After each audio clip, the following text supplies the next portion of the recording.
हमारी आज की कहानी है मौत की भी मौत। गोदावरी के तट पर श्रेत नाम का एक ब्राह्मण रहते थे। वह भगवान शिव के परम भक्त थे।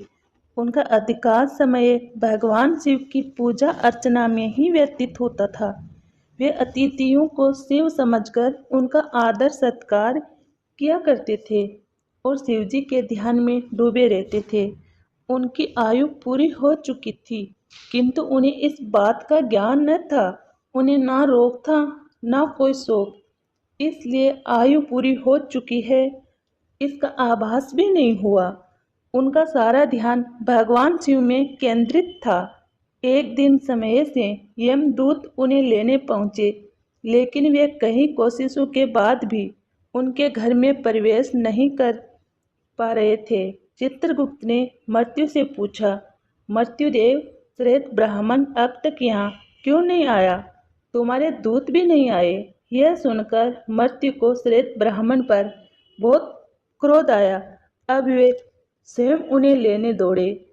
घर के द्वार पर यमदूत भय से कांप रहे थे। उन्होंने मृत्यु से कहा, हे नाथ, हम क्या करें? श्रेत ब्राह्मण तो शिव के द्वार सुरक्षित है, उसे तो हम देख भी नहीं पा रहे। उसके पास पहुंचना तो अत्यंत कठिन है। दूतों की बात सुनकर मौत का क्रोध और भी भभक उठा। वह झट से ब्राह्मण के घर में प्रवेश कर गई।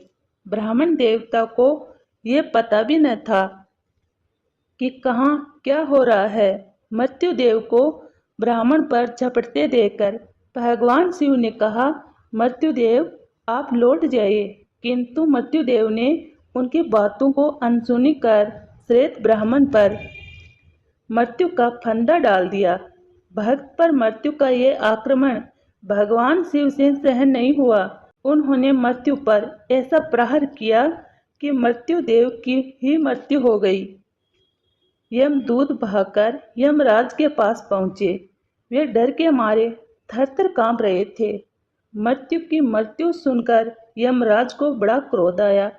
उन्होंने हाथ में यमदंड लिया और अपनी सेना के साथ श्रेत के पास पहुंच गए। वहां भगवान शंकर के पार्षद पहले से ही खड़े थे।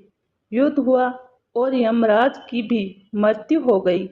यह समाचार सुनकर सूर्य देवता अन्य देवताओं के साथ ब्रह्मा जी के पास पहुंचे और ब्रह्मा जी सबके साथ घटना स्थल पर आए। देवताओं ने भगवान शंकर की स्तुति की और कहा, भगवान, आपसे की हुई प्रार्थना कभी व्यर्थ नहीं होती।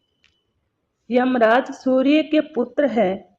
यह लोकपाल है। उन्होंने कोई अपराध या पाप नहीं किया है, अतः इनका वध नहीं होना चाहिए।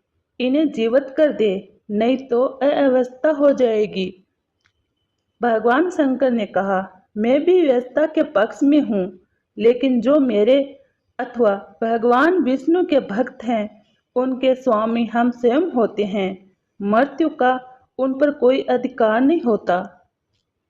यमराज के लिए ये व्यवस्था की गई है कि वह भक्तों को अनुचरों के साथ प्रणाम करे। इसके बाद भगवान शिव ने नंदी के द्वारा गौतमी गंगा का जल मरे हुए लोगों पर छिड़कवाया। तत्काल ही सब स्वस्थ होकर उठ खड़े हुए। सभी ने शिवजी को प्रणाम किया और अपने अपने लोकों में लौट गए।